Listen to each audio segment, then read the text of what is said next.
Hello friends, Chandra ব্লগসে তোমাদের সকলকে স্বাগত জানাচ্ছি। তোমরা সবাই কেমন আছো? আশা করি তোমরা সকলে ভালো আছো, আর আমিও ভালো আছি। এই ব্লগটা কোনো ছাড়ার কথা ছিল না, কারণ ওখানে গিয়ে একজন বড় ইউটিউবের সাথে দেখা হয়ে গেল দেখে ছোট্ট করে এই ব্লগটা করে তোমাদের কাছে শেয়ার করলাম। আর ব্লগটা যদি তোমাদের ভালো লাগে তাহলে লাইক, কমেন্ট, শেয়ার করো, আর নতুন বন্ধুরা সাবস্ক্রাইব করে দিও। তোমরা থাম্বনেল আর টাইটেল দেখে তো বুঝতেই পেরেছো কার সাথে দেখা হয়েছে, কারণ দুটো ভালো মনের মানুষের সাথে দেখা হয়েছে, যেটা তোমাদের সাথে শেয়ার না করে থাকতেই পারলাম না। বলে না, সামনাসামনি না দেখলে কোনো কিছু বিশ্বাস করা যায় না, সেরকম এদের ব্লগই দেখি, কিন্তু সামনাসামনি কখনোই দেখা হয়নি। আজকে দেখে বুঝতে পারলাম যে মন্দিরাদি কতটা ভালো মনের মানুষ। এরা হলো বড় ইউটিউবার, এদেরকে দেখেই শিখেছি। এরকম দেখো, এই মুকুন্দনগর ঘাটের কথা অনেকেই মুখেই শুনেছি, কত সুন্দর, ভিতরে পার্কের মতো, আবার মন্দিরও আছে। নিজের চোখে দেখে এখন বুঝতে পারছি না, সত্যি কত সুন্দর জায়গা। ঘাটে তো অনেক ঘাটেই তো স্নান করেছি, কিন্তু এই ঘাটটা এত সুন্দর লেগেছে, বলার মতো না। 2-3 দিন ধরে সময়ের অভাবে দিদির ব্লগগুলো দেখা হয় না। যদি দেখতাম তাহলে আগে থেকেই জানতাম যে শনিবার দিন দিদির বাবার ঘাট কাজ করতে আসবে এই ঘাটে, তাহলেই অনেকটা ভিডিও তোমাদের সাথে শেয়ার করতে পারতাম।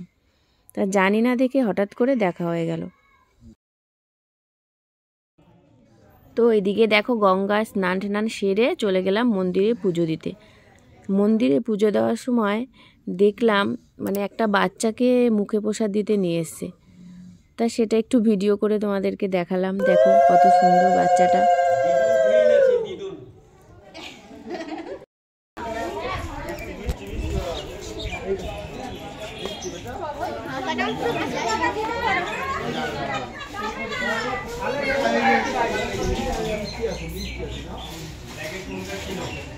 তারপর পুজো শেষ করে প্রণাম সেরে একটু সিঁদুর পরে নিলাম সবাই মিলে। দেখো আমার সিঁদুর পরিয়ে দিচ্ছে মেজদি। দেখো পুজো শেষ করে মন্দিরের নিচে নেমে চারিদিকটা একটু ভিডিও করছিলাম। দেখো এত সুন্দর জায়গা। তারপরে সবাই মিলে বাড়ির দিকে রওনা দিচ্ছিলাম। এবার হাঁটতে হাঁটতে যে গেটের সামনে আসলাম, এসে দেখে অবাক যে কাকে দেখছি। কি বলো তো, ভাবতেই পারিনি যে দিদির সাথে দেখা হয়ে যাবে।